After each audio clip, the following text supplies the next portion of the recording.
강의 시작하기 전에 간단한 스님들에게 이제 드리고 싶은 말씀은 아침에 이제 모 스님이 오셔서 이렇게 얘기를 들어봤는데요. 저도 마찬가지입니다. 이 문중에 출세관 해가지고 부모 형제 가족도 다 여의고 홀홀 단신으로 들어와가지고 스승을 찾아서 또 도를 가르쳐줄 스님을 찾아서 이렇게 일단은 결정을 해야 됩니다. 그러니까 아직까지 스승이 결정이 안 됐다, 출가해가지고. 그렇다면은 이제 스승을 찾아야 됩니다. 그래서 도를 가르쳐 줄 스승을 찾아야 되고, 그 스승은 여러분들이 소문을 들어서 지금은 이제 시대가 발달해서 또 언론도 많이 나와 있고, 그러니까 주변에서도 선지식이라고 이렇게 평을 하시고, 그러신 분들 찾아가셔서 만나가지고 또 지도를 받고 또 회상을 거기 선택을 해가지고 거기서 뭐 3년 결사를 하든 10년 결사를 하든 아니면 뭐 만일 결사, 평생 결사를 하든 도를 이룰 때까지 그 장소에서 공부를 하시면 됩니다. 그러니까 이제 그런 어떤 인연이 안 된다는 것은 여러분들의 마음이 아직 그 도와 친하려는 마음이 없다는 겁니다. 그래서 이 도는 복력이 있어야 됩니다. 복력이 있어야만이 이 도를 닦는데, 그 복력은 여러분들의 마음 속에서 객진번뇌가 떨어져야 돼요. 그게 복이 됩니다. 그래서 도를 이루려면 가난해져야 된다는 얘기죠. 가난해야만이 도와 친한 겁니다. 그러니까 마음에 뭔가 좀 하고 싶은 생각이 있으면은 공부하려고 선원에 있어도 앉아 있을 수가 없습니다. 그 생각 때문에 본인이 나가서 그 생각을 해소를 시켜야 돼요. 그러니까 아무것도 안 한다는 게 어려운 거예요. 아무것도 안 한다는 거예요. 아무것도 안 하고 자복에 앉아서 뭘 찾겠다고 있는 겁니다. 그것을 하루 이틀도 아니고 한 5년, 3년 하다가 안 되면 다 도중하치 하잖아요. 그러니까 죽을 때까지 이 공부 아니면 죽겠다.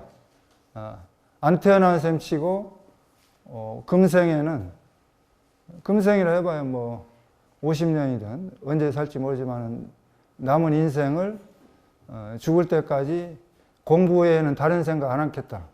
어떤 그런 어떤 발심이 돼야 되는데, 조금 1, 2년 하다가 다른 것도 하고, 또 뭐 연불도 했다가, 또 뭐 어디 부전살이도 했다가, 또 무슨 뭐, 그러니까 자꾸 이 왔다 갔다 한다는 얘기죠.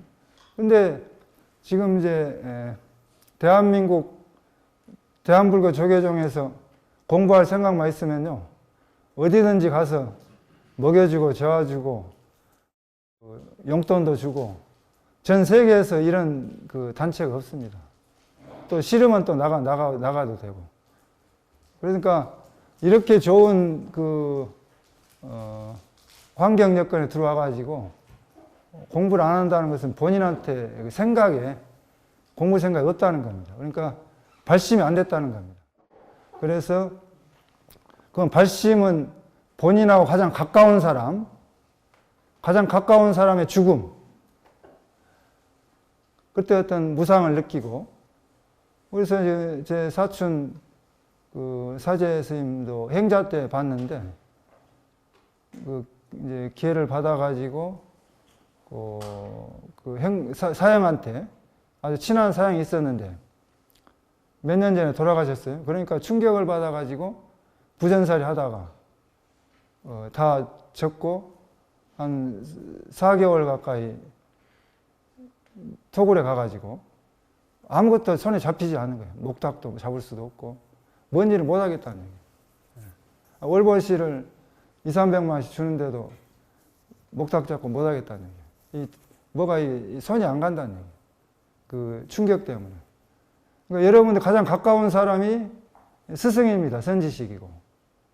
그런 분들이 여러분들에게 무상을 가르쳐 준 그 무상법문을 눈앞에서 가면은 나도 죽을 건데 그런 마음을 일으켜서 그 경허 스님이 천안에서 집단 콜레라 마을 사람 시신을 보고 강원을 다 해산시키고 공부를 했잖아요. 또 서효 스님도 강의 첫 시간에 말했듯이 50세 넘도록 그 강주로서 일대 강백으로서 강의하다가 다 정리하고 그 서산 스님한테 묘양산에 가셨잖아요. 그러니까 여러분들이 하시고 있는 일을 다 그만두고 공부만 하겠다는 생각이 일어나야 됩니다. 그렇게 생각을 하고 스승을 찾아서 가면은 얼마든지 자복을 몇 개 뜯든 구들장을 뜯든 앉아서 공부를 하면은 공부가 이루어집니다. 이루어지는데 공부를 안 하기 때문에 그렇잖아요. 공부를 안 하면서 선지식이 없다. 발심이 안 되면서 선지식이 없다. 또 본인의 어떤 그런 시간을 내지도 않고 그런 얘기를 하면은 본인한테 문제가 있는 겁니다. 그래서 본인이 한국에 스님이 없다, 선지식이 없다, 스승이 없다. 그럼 외국으로 나가세요. 외국으로 나가셔서 지금 대한민국의 그 스님들이 전 세계 각국에 가서 자기 인생을 청춘을 바쳐가지고 40년, 30년씩 공부한 스님들 있잖아요. 그분들 찾아가서 물어보세요. 근데 그분들 한결같은 대답은 뭐냐? 외국에 나가도 별 볼일 없는 겁니다. 거기도 똑같아요, 한국하고. 더 문중관념 세고, 더 차별되고 세고, 한국같이 이렇게 자유스럽지 않아요. 본인이 정말 그 공부할 생각이 있으면은 스승 찾아서 가셔야 돼요. 그리고 그 다음에 이제 도반이 있어요, 도반. 도반이 전부입니다. 도반 잘못 사귀면은 인생 망치는 거예요. 그러니까 출가하기 전에 청정율사가 출가해가지고 좀 정제되지 않는 말로 좀 표현하겠습니다. 이해하십시오. 개차반이 되거든. 개차반이 돼가지고 오히려 그 세속인보다 못할 점은 된단 말이에요. 그러니까 그러면 출가가 오히려 더 그 세속보다 그렇게 난잡하게 살 것 같으면은 출가가 아니잖아요. 그래서 그 본인의 생각이 공부할 뜻이 있어야 된다. 그럼 공부할 뜻을 일으키려면 깨달음을 추구하려는 그 마음을 일으키려면 발심을 하려면은 무상을 느껴야 되는데 증도가에서 아무리 무상을 얘기해봐야 무상이 머리에 들어오지 않는데 그게 지식으로만 손가락만 잡고 있는 거잖아요. 다른 안 보고 자기 마음은 안 보고. 그래서 일단은 그 스님들도 가난해야 된다. 스님들은 가난한 게 복입니다. 가난한 게. 저보고 대한민국 최고의 그 백그라운드를 가진 그 스님이 왜 절도 없이 다니냐고 그러는 거예요. 그래서 절 두 번 준 거 안 받았습니다. 은사스님 현직 총무원장 때 절 하라는 것도 안 받고, 또 사형 스님이 종의의장 때 절 하라는 것도 의정부하는 것도 안 받았습니다. 지금 현재도 절 주지하려면 합니다. 가서. 그런데 자복 하나 놓고 바룻밥 한 끼 얻어먹는 거, 그거 외에 더 만족을 추구하려면 출가를 뭐 하랍니까? 그래서 그 스님들은 가난을 치내야 된다. 그리고 그 가난한 마음을, 가난하게 살려는 마음을, 청빈하게 살려는 마음을, 소신을 가지고 누구한테도 흔들리지 않는 마음을 가지고 가는 마음이 있어야 되는데, 좋은 차 타고 싶고, 좋은 절 가지고 싶고, 부자신도 만나고 싶고, 그러면은 그 세속에 살죠, 그러려면. 세속의 부귀영화를 누리고 현자가 돼가지고 대통령도 하고 장관도 하고 또 뭐 기업주 사장도 하고 그룹 회장도 하시고 하시지 뭐하러 출가해가지고 하냐죠. 능단오역이지 수라. 세속의 욕심을 끊어야 세상이 으뜸이라는 겁니다. 최고 고고하다는 얘기예요. 이 세속의 욕망을 버리지 않는 상태에서 어떻게 출가라고 할 수 있어요? 세속이 어때면 아니죠. 그러니까 세속의 욕망을 버리지 않고서는 출가를 할 수가 없어요. 능단오역이 지수라 능단. 세속의 욕망을 버려야지 행자 문턱에 들어온 거죠. 행자 하루가 세속의 100년보다 더 가치 있다고 순치왕제 출가시에 나오잖아요. 반나절이. 출가 반나절이 세속의 100년보다 낫다. 황제 자리도 버리고 나왔는데 뭘 자꾸 대통령 만나려고 하고 장관 만나려고 그러냐 이거죠. 그러려면 나가서 정치를 하시죠. 그러니까 우리 스님들이 가치관이 오히려 지금 세속에 인문학적으로 독신자로 사는 그런 세속인들이 인문학적으로 이렇게 뭔가 도를 추구하려는 수준에 올라와 있어요. 그래서 먼저 시간에도 말씀했듯이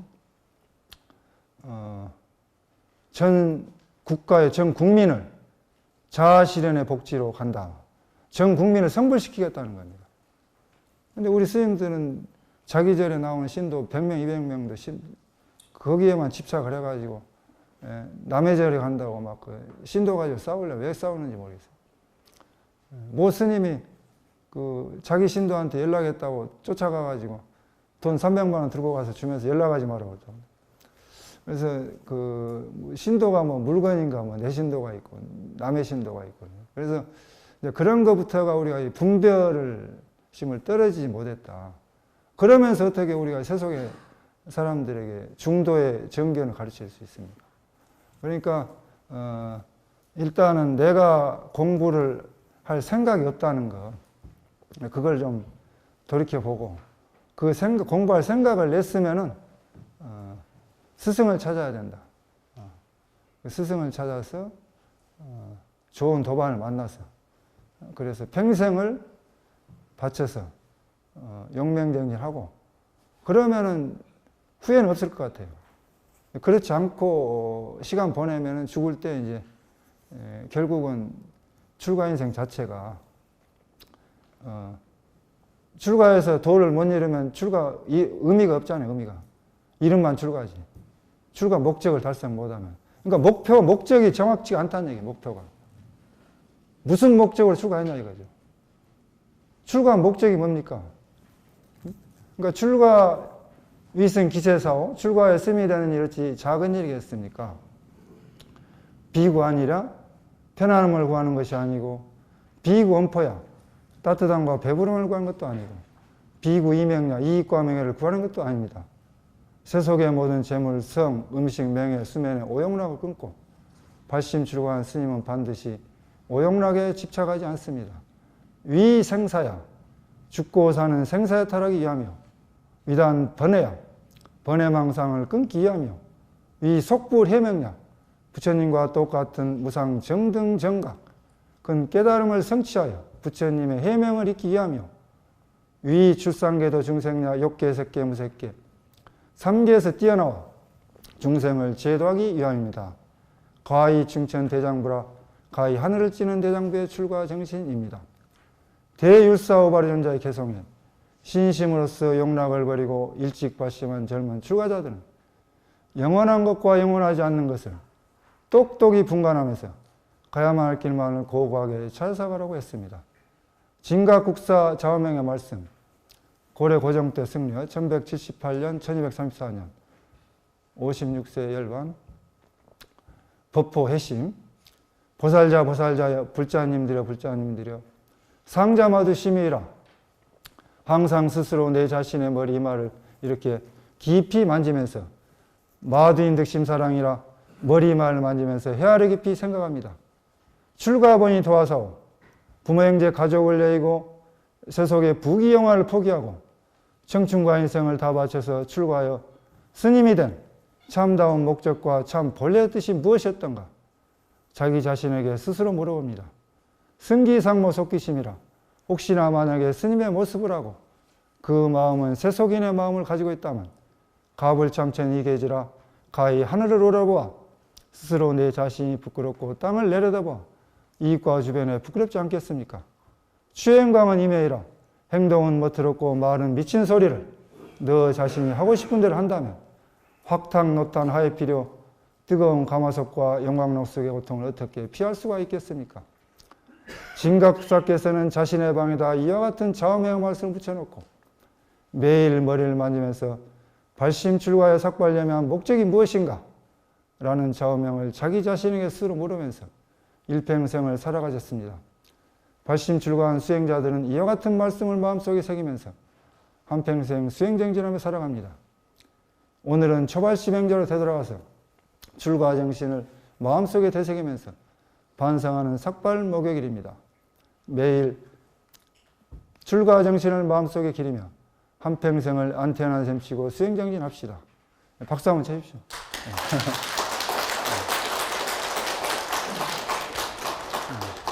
이런 그 출가 정신이 우리는 많이 퇴색되지 않았나. 세속에서는 이제 기업가 정신이라고 하죠. 기업가 정신. 또 오블레스 노블레지. 사회 지도자적인 책임이 없다. 그러니까 우리들은 출가하면 일단 사회 지도자입니다. 사회 지도자라면은 이런 출가 정신을 가지고 청빈하게 살면서 지금 세속에 어려운 사람들이 많습니다. 기초수급자들 60만 원 가지고 월세 주고도 사람들이 있어요. 그럼 뭘 가지고 생활비를 합니까? 정말 어렵게 사는 사람이 많아요. 사람들이. 근데 우리 스님들은 일단 출가하면은 어디 가서 먹여주고 재워주는데 스님들한테 밥값 받는 데 있습니까? 일제시대 때 대체성들도 스님들한테 밥값 안 받는다고. 우리 조계종절에서 스님들한테 밥값 받는 데 없잖아요. 그러니까 스님들이 일단은 의식주 해결에 내가 무슨 생각을 하고 있는가. 의식주가 해결되고 난 이후에 내가 무슨 생각을 하고 살고 있는가. 그걸 한번 생각해 보면 이 공부하는데 좀 진전이 되지 않을까 이런 생각을 합니다. 84번 기회생 기회사라. 여기 이제 몇 번이나 태어나고 몇 번이나 죽었는가 이것을 했는데 후난성 화이시 동족 핑양향에 광시성과 두성의 인접지대라고 했대요. 그러니까 핑양하고 광시성 인접지대 외부인하고 접촉하기 어려운 지역입니다. 거기서 소수민족 중국은 한 56개 소수민족이 있어요. 그래서 동족이라고 하는데 환생한 사람들을 재생인이라고 그래요. 다시 태어난다는 얘기죠. 재생인인데 이와 같은 환생인들이 많이 나온 지가 역사가 오래됐답니다. 그래서 보통 환생한 사람들을 재생인들이라고 그래요. 재생인들. 세상 물정을 알고 난 다음에 전생의 이름을 알고 또 무슨 일을 했고 어떻게 죽었으며 주위의 친척 이웃들을 손금 보듯이 알았답니다. 심지어는 이제 전생에 살던 곳을 찾아가 가지고 가족을 만나서 전생 인연을 계속 이어가신 분도 있고, 이제 핑양양의 향장 루드 씨는 재생인 현상은 오래전부터 존재했지만 과학적으로 연구를 하지 않았다고 합니다. 그래서 핑양양 인구가 이제 7,800명인데 재생한 현상을 보인 사람들이 한 100명 정도 된다고 그래요. 그 마을에. 100명이라는 그 마을 사람들이 다 환생했다는 거죠. 한두 명도 아니고. 그래서 중국 산시성 페이커 마을에 사는 한 할머니는 학교에 다녀본 적도 없고 글도 배워본 적도 없는데 중국 고전을 완벽하게 외워버린 거죠. 암송하고 8살 때부터는 185년 전의 일을 기억한다는 얘기죠. 185년 전에. 과거 기억을 이야기한답니다. 그래서 이런 전생에 기억하고 다시 태어난 사람들이 중국 이 핑양강 마을뿐만이 아니고 전 세계에 엄청나게 많다는 얘기죠. 그래서 그걸 이제 전문적으로 연구하신 학자님도 계시는데 우리들은 엄청나게 많은 생을 윤회를 하면서도 기억을 하지 못합니다. 그래서 어떻게 보면 기억상실증 환자, 전생의 치매 환자라고 할 수 있는데 이렇게 몇 번이나 태어나고 몇 번이나 태어났던가, 그것을 생각해 보면은 우리들의 전생을 알 수는 없고, 숙명통의 경지에 가서 식이 맑아져서 내가 전생에 몇 생 전에 몇 생 전에 이렇게 기억을 할 수가 있겠죠. 근데 이제 우리 한국에서도 체면을 걸어가지고, 전생을 투시해서 체면 중에 전생을 이야기한다는 얘기죠. 체면 중에. 그래서 이제 우리들의 어떤 기억이 전생을 기억을 하고 있으면서도 이걸 되살려낼 수 있는 어떤 그런 기술이 나오면 앞으로 이제 좀 또 과학적으로 증명이 되지 않을까 이런 생각도 합니다.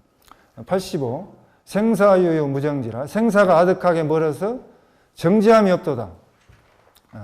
생사의 바다에서 다급생의 윤회를 하고 있는데 윤회를 벗어나지 못하고 있다는 겁니다.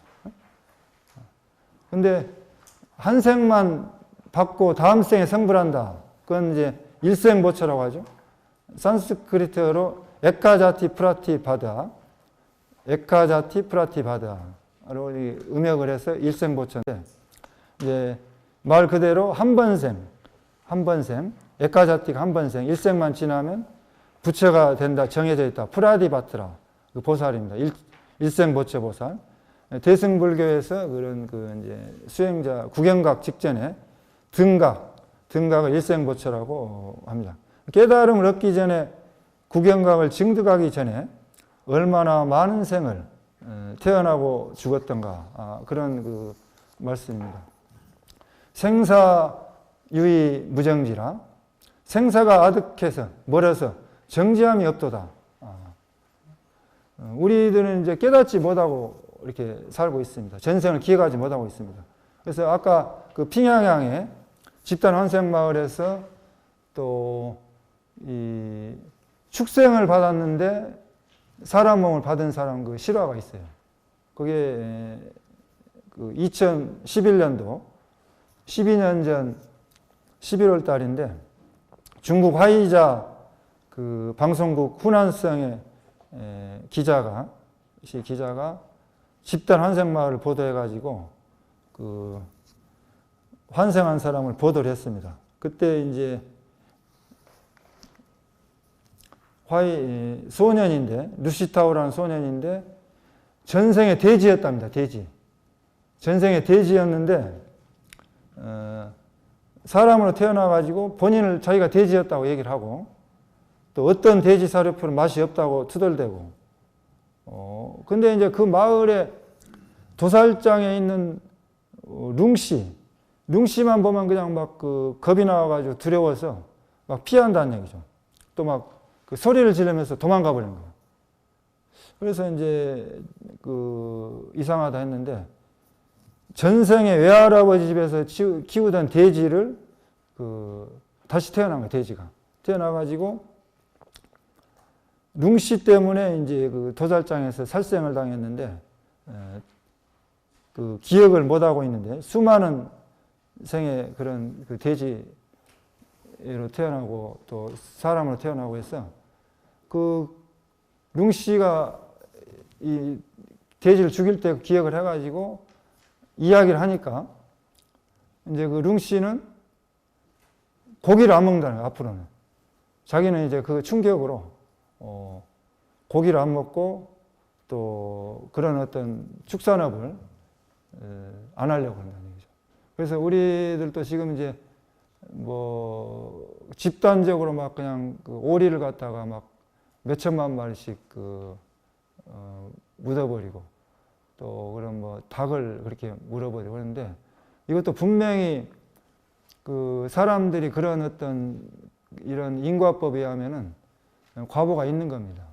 그래서 천주교라든가 또 다른 종교에서는 그런 부분, 사회적인 문제에 대해서 공식적인 입장을 표명을 하고 있습니다. 낙태라든가 또 무슨 다른 어떤 생명, 이제 그런 부분에 대해서, 생명공학 부분에 대해서 종교적인 어떤 교리적으로 자기 종교의 입장을 표명하는데, 우리 불교는 아직까지 그 공개적으로 이런 그 사람들이 환경을 오염시킨다거나 또 그런 가축들, 기르는 가축들을 집단으로 막 묻어버린다거나 매장해버린다거나 또 이 사회에서 어떤 그런 그 문제들에 대해서 공개적으로 얘기를 못하고 있습니다. 그래서 그렇게 봤을 때 아직 그 우리 그 불교는 이런 어떤 그 교리적인 부분, 이런 부분에 대해서 확고한 소신과 또 그런 종교 종단의 어떤 그런 그 공식적인 천주교가 같이 그런 표명을 못하는 것이 좀 아쉬운 부분이 있습니다. 그래서 이것도 이제 몇 번이나 태어나고 몇 번이나 죽었던가 생사가 아득하게 멀어서 정지함이 없도다. 그런 거고 86 자종도노 요무생 스스로 도노로부터 무생을 요달하면 스스로 단박에 깨달아서 일체의 법이 모두 무생임을 요달했다는 것입니다. 미혹하면 생사가 시작되고 깨달으면 윤회가 사라지는 겁니다. 그러니까 미혹과 깨달음은 백지 한 장 차이죠. 백지 한 장 차이. 미혹과 깨달음 같은데 그 간격을 못 메꾼다는 얘기죠. 그래서 대지도론에 또 나오는 말씀입니다. 무상의 지혜는 나는 괴로움을 보았으며 다시 보지 않아도 되고 원인을 끊었으니 다시 끊지 않아도 되며 깨달음을 다했으니 다시 깨닫지 않아도 되고 길을 닦았으니 다시 닦지 않아도 된다고 했습니다. 그래서 도노는 제팔 아래하시 근본 번외망상을 완전히 끄는 대원경지의 무생법인을 말합니다. 확철이 깨쳐서 남이 없는 무생법인을 요달해서 일체 경계에 대무심을 얻었다. 그러니까 자종도노 요무생, 무생법인을 얻었다는 것입니다. 어제 용역 하우이라 단박해 무생법인을 깨쳐서 생사의 자제함을 얻었으니 모든 영화소로움과 욕됨의 근심과 기쁨을 초월했다는 것입니다. 확철이 깨달아서 번뇌망상을 조곡받아서 근심과 기쁨을 초월했다는 뜻입니다. 입심산 주란야여 깊은 산에 들어가 나냐에 머무르니 아란야는 여러분들이 잘 아실 겁니다. 스님들이 사시는 그 숙소 토골이라고 하는데 깊은 산에 들어가서 아란야에 머물고 잠음유수 장송하라 높은 산 그가고 깊은 곳 낙락장송 아래더라. 잠음은 이제 높은 산 봉우리입니다. 유수는 그가고 깊수감이고 장송하는 낙록장송 아래요. 그러니까 견성한 사람은 인연 따라 세월을 보내고 성품에 맡겨서 담담하게 살아간다는 것입니다. 해와 달과 바람과 새소리와 흰구름과 바위와 계곡의 물소리와 자연과 더불어 살아가는 유유자적한 절악무이한 도인, 가풍을 말한 것입니다. 우유정자 야승가라 사냐와 승가에서 한가롭게 편안하게 논일며 정자하니 사냐와 승가에서 편안하고 한가롭게 정자한다는 것이죠. 내은적의 그 시 청어스님 시를 한번 읽어드리겠습니다. 두류이람 두륜산에 암자가 하나 있으니 암명 내은적이라 암자의 이름은 내은적이라 산심 수역심이요 산 끊고 물 또한 깊어서 유객 난심적이라 논이는 성격은 찾아오기 어렵다네 동서가규대라 동쪽과 서쪽에 두 대가 있으니 물착 신불착이라 만물은 좁아도 마음은 좁지 않다네 청어 일주이니 청어란 한 주인은 천지 이막석이라 하늘과 땅을 이불 삼아 누웠다네 하일 애송풍여 여름날 솔바람 즐기노니 와간 운청백이라 누워서 푸른하늘 흰구름을 바라보네 하늘과 땅을 이불 삼아서 누워있는 그런 유유자적한 그런 그 생입니다. 여름날 솔바람을 즐기면서 푸른 하늘과 흰 구름을 바라보면서 이 자연과 더불어서 그렇게 유유자적하게 살아가는 모습입니다. 깊은 산 토굴에 들어가서 유유자적하게 영가스님도 역시 견성해서 자연과 더불어서 깊은 산 아란야에 살아가는 것을 말씀했습니다. 격적한 거 실소세라 고요한 거 참으로 맑고 깨끗하도다. 설두선사가 말씀하시기를 출가한 스님이 그렇게도 존귀할까 그렇게도 고상할까 만승천자의 지위가 높아도 허리를 굽히지 않고 다섯째 후에 문이 고준하여도 달려가지 않는다. 이게 설두 선사 스님께서 이렇게 그 출가한 스님이 존귀하고 고상하고 품격이 높고 고귀하다는 겁니다. 그 천자, 황제의 지위가 높아도 황제 앞에서 허리를 굽히지 않고 다섯 재상의 문이 고준하여도 쫓아가지 않는다는 겁니다. 눈으로 천산을 대하여 마음은 한경기 한가롭다. 겹겹의 바위와 나무는 수보리의 문에 그늘을 들이우고 첩첩한 시내의 구름은 유마의 집에서 채석을 펼쳤다. 이곳에서 서로 보니 어찌 쾌활하지 않으랴 라고 이렇게 하셨습니다. 그러니까 설두 스님의 그 마음의 상태가 정말 그 우리 출세관하는 스님의 그 호호탕탕하고 유쾌하고 쾌활하고 단박하면서 멋진 그런 그 시입니다. 또 이제 유가에도 그런 분이 계셔요. 태계 이왕인데 도산 12곡에 나오는 소절이죠. 옛성에는 나를 보지 못하고 나도 그분들을 뵙지 못하네. 그러나 옛성에는 뵙지 못해도 그분들이 행하신 길이 내 앞에 있네. 그 길 진리의 길이 우리 앞에 있거늘 어찌 따르지 않을 수 있겠는가. 우리는 부처님 가신 길, 조사스님이 가신 길을 가는 것입니다. 그러므로 고요한 것은 참으로 맑고 깨끗하다고 했습니다. 각지교 불시공이니 깨닫고 요달하고 나면 공을 베풀지 않나니 깨닫고 나면 유의의 공은 베풀 필요가 없습니다. 유루법. 깨닫고 나서 세속에 가서 자손 창성하겠다고 가서 자기 자손을 퍼뜨려 가지고 이렇게 족보를 이어가신 분 있습니까? 이 세상 깨닫고 나서 자손 장성한다고 해서 돼지 자손을 깨닫고 나서 돼지 새끼들을 많이 키우고 소새끼들을 많이 족보를 늘리겠다고 그런 돼지가 있습니까? 그러니까 똥구더기가 똥통에서 그 자손을 많이 퍼뜨립니까? 그래서 성인 군자가 사람들이 사는 걸 똥구더기로 보고 있다는 거예요. 수준 차이를. 우리 사람들이 똥통에 있는 똥구더기를 더럽다고 하는데 세속에서 그렇게 뭐가 그렇게 좋다고 하는 것을 그 수준 이하로 보는데 깨달은 사람이 어떤 삶을 사느냐는 얘기죠. 그래서 성가에서 깨달음은 무생법인을 증득해서 중도를 정등각한 것입니다. 중도. 그러니까 깨달은 사람에게 유의법, 무의법 자체가 다 상관이 없습니다. 그런데 하물며 유의법에 집착을 해가지고 무슨 공을 들인다고 그래요, 공을. 성품에 맡겨서 인연 따라 분수껏 사는 것입니다. 그러므로 깨닫고 요달하면 공을 베풀지 않나니 라고 하였습니다. 일체 유의법 부동이라 일체 유의법과 같지 않다. 네. 불교에서는 일체법을, 제법을 유의법과 무의법으로 두 가지로 나누는데 여러분들이 잘 아시다시피 유의는 만들어진 것, 조작된 것, 인연이 함께 지어진 것, 그것을 가리키죠. 그래서 현상계를 말하는 겁니다.